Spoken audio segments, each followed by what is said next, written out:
The great lie of our generation is the phrase social media. It's really not social media. It's anti-social media. When you put people in a group, and you put them in a room, and you put them in a restaurant, they will ignore each other in order to pay attention to something that it basically is just ones and zeros on the screen. Like, if you saw 10 people, 10 friends, people who actually like each other, standing around all reading their own book, you would think these people need to be institutionalized, like there's something seriously wrong with them, right? That is not human behavior, that is not social behavior, and I think it's really costing young people psychologically. That overdose of internet usage may cause depression and exactly the opposite of what it's meant to do in the first place, the feeling of isolation. We have no privacy. We have no peace. We have no off switch. You can't get away from it.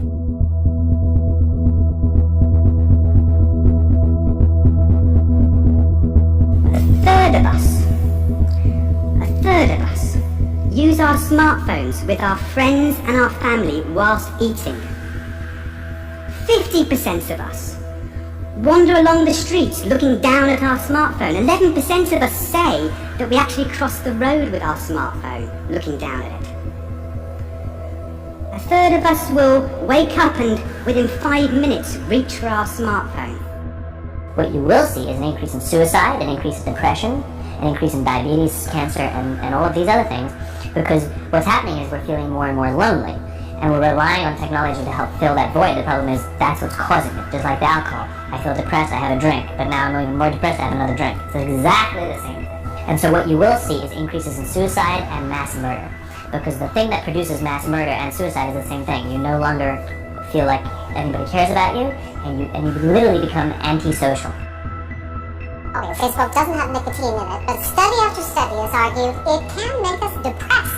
One of Facebook's first employees says he feels guilty about the platform he helped build. So the biggest negative impact, of course, is an imbalance coming from spending so much time on one facet of your life and not on the others. So we'll see changes in physical health, we'll see an increase in sedentary behavior, an increase in obesity, we'll see increases in social isolation or depression, a decrease in work or school performance, irritability, mood changes, and more importantly, changes in primary relationship, whether it be with parents, children, or among spouses. Today we live in a world now where it is easy to confuse truth and popularity. And you can use money to amplify whatever you believe and get people to believe that what is popular is now truthful and what is not popular may not be truthful. When people look back on their lives and they wonder what their lives have been like at the end of their lives, you look at the last things they say, they are talking about those moments that happen in that white personal space. So it's sacred, it's important to us. Now what I'm going to do is show you how much of that space is taken up by screens across time. In 2007, this much. That was the year that Apple introduced the first iPhone. 8 years later, this much. Now, this much.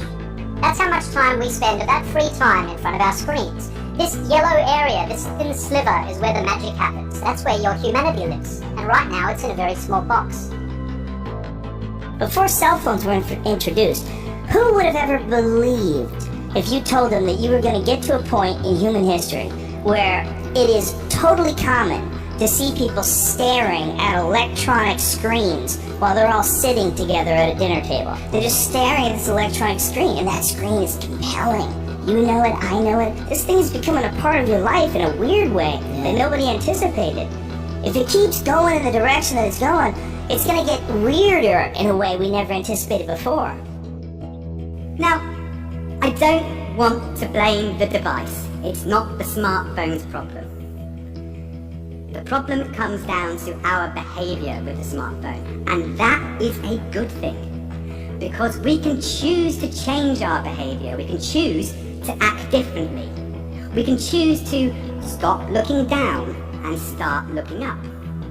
It might surprise you that on average you spend 2 hours 25 minutes a day on your smartphone, and if you're considered to be a heavy user, you will double that to 3 hours 45 minutes. And that time, the time that we spend in our virtual homes, is at the expense of interaction in our real homes, in the real world.